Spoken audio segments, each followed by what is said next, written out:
રાજ્યસભાના ઉમેદવાર મીનાક્ષી નટરાજનું નામાંકન રદ કરવાના વિરોધમાં કોંગ્રેસે સુરત જિલ્લા કલેક્ટરને આવેદનપત્ર સુપ્રત કર્યું હતું। રાજ્યસભાના ઉમેદવાર મીનાક્ષી નટરાજનું નામાંકન રદ કરવાના વિરોધમાં કોંગ્રેસે સુરત જિલ્લા કલેક્ટરને આવેદનપત્ર સુપ્રત કર્યું હતું। સુરત જિલ્લા કોંગ્રેસ સમિતિ અને ગાંધી પંચાયતી રાજ સંગઠને ન્યાયની માંગણી સાથે કલેક્ટરને આવેદનપત્ર આપ્યું હતું। સુરત રાજીવ ગાંધી પંચાયતી રાજ સંગઠન અને સુરત જિલ્લા કોંગ્રેસ સમિતિના નેતૃત્વમાં અને મધ્યપ્રદેશથી ભારતીય રાષ્ટ્રીય કોંગ્રેસના રાજ્યસભાના ઉમેદવાર શ્રીમતી મીનાક્ષી નટરાજનના નામાંકનને કથિત અલોકતાંત્રિક અને ભેદભાવપૂર્ણ રીતે નકારવાના વિરોધમાં જિલ્લા કલેક્ટરને આવેદનપત્ર સુપ્રત કર્યું હતું। બુધવારના 24 જૂન 2026ના રોજ સાંજે 4 વાગે આયોજિત આ કાર્યક્રમમાં સંગઠનના અધિકારીઓ અને કોંગ્રેસના કાર્યકરોએ સુરત શહેર કલેક્ટરને આવેદનપત્ર સુપ્રત કર્યું હતું, જેમાં આ મામલે નિષ્પક્ષ તપાસ અને ન્યાયની માંગણી કરવામાં આવી હતી। આવેદનપત્રમાં આરોપ મૂકવામાં આવ્યો છે કે ચૂંટણી પંચ દ્વારા મીનાક્ષી નટરાજનું નામાંકન રદ કરવાનો નિર્ણય લોકશાહી મૂલ્યોની વિરુદ્ધ છે, રાજકીય નિષ્પક્ષતા પર પ્રશ્નો ઉભા કરે છે। પ્રતિનિધિ મંડળે માંગ કરી હતી આ મામલાની સમીક્ષા કરવામાં આવે અને યોગ્ય પગલાં લેવામાં આવે છે। કે સિંહ સાથે સુनील गंजावाला, सूरत।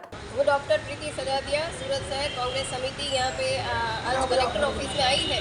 मध्य प्रदेश में जो घटना हुई है, भारतीय राष्ट्रीय कांग्रेस की प्रत्याशी उम्मीदवार जो सुश्री मीनाक्षी नटराजन, उनका फॉर्म रद्द हुआ है।